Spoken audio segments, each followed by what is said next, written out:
என்னுடைய business start பண்ண experience ஒன்று ஷேர் பண்ணிக்கிறேன் உங்ககிட்ட. நான் ஃபஸ்ட்டு நான் விளக்கு தான் தயாரித்தேன்.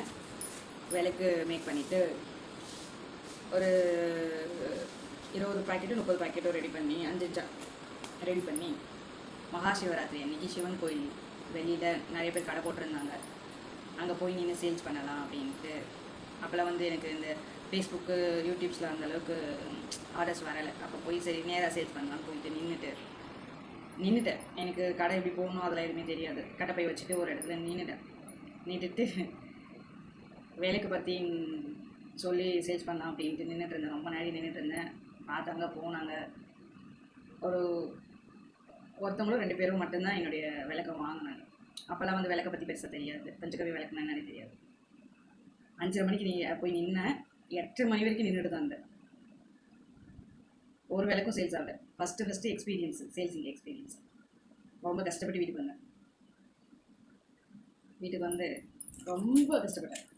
என்னடா ஒரு பிஸ்னஸ் ஸ்டார்ட் பண்ணோம், எதுவும் போகலையே அப்படின்ட்டு சிவன்கிட்ட வந்து சொல்லிவிட்டு கோயிலுக்குள்ளே போய் சிவன்கிட்ட சொல்லி, என்னப்பா உன் வாசப்படி வந்து நின்னேன், எனக்கு வந்து ஒரு சேல்ஸிங் குரூப் போகல பெருசா அப்படின்ட்டு. இதெல்லாம் திருப்பி பண்ணலாமா வேணாமன்ற யோசிக்கிற சுச்சுவேஷனில் வந்தப்போ தான் ஒருத்தர் வந்து கால் பண்ணி சொன்னார், சிவன் உங்களை கைவிட மாட்டார், கண்டிப்பாக நீங்கள் அந்த பிஸ்னஸை பண்ணுங்க அப்படின்ட்டு கால் பண்ணி சொன்னாங்க.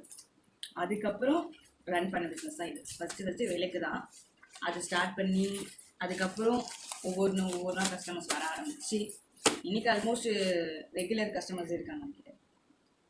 பட் வந்து என்னென்னா கெமிக்கல்ஸ் தான் லைக் பண்ணுறாங்க எல்லாரும். இந்த நேச்சுரல்ஸ் வந்து லைக் பண்ணுறது கம்மி பீப்புள்ஸ் தான் இருக்காங்க. மற்ற ஃப்ரேக்ரன்ஸ் மற்ற அகர்பத்திஸ் எப்படி பண்ணுவாங்கன்னா உங்களுக்கு கெமிக்கலை டிப் பண்ணி கொடுப்பாங்க. நம்மளுக்கு வந்து ஃப்ரேக்ரன்ஸ் வந்து நேச்சுரல்ஸாக கொடுக்குறது. முடிஞ்சால் பிஸ்னஸ்க்கு சப்போர்ட் பண்ணுங்க. எனக்கு வந்து பெரிய ஹை பீக்ஸ் ஆகணும், பெரிய கம்பெனிஸ்லாம் வைக்கணும்னுலாம் ஆசை இல்லை. ஓரளவுக்கு வருமானம் வந்தால் போகணும். ஓரளவுக்கு ப்ராஃபிட் கிடைச்சா போதும். பசங்களை படிக்கிற வைக்கிறதுக்கும் வீட்டு செலவுக்கு இதுக்கு போதும்.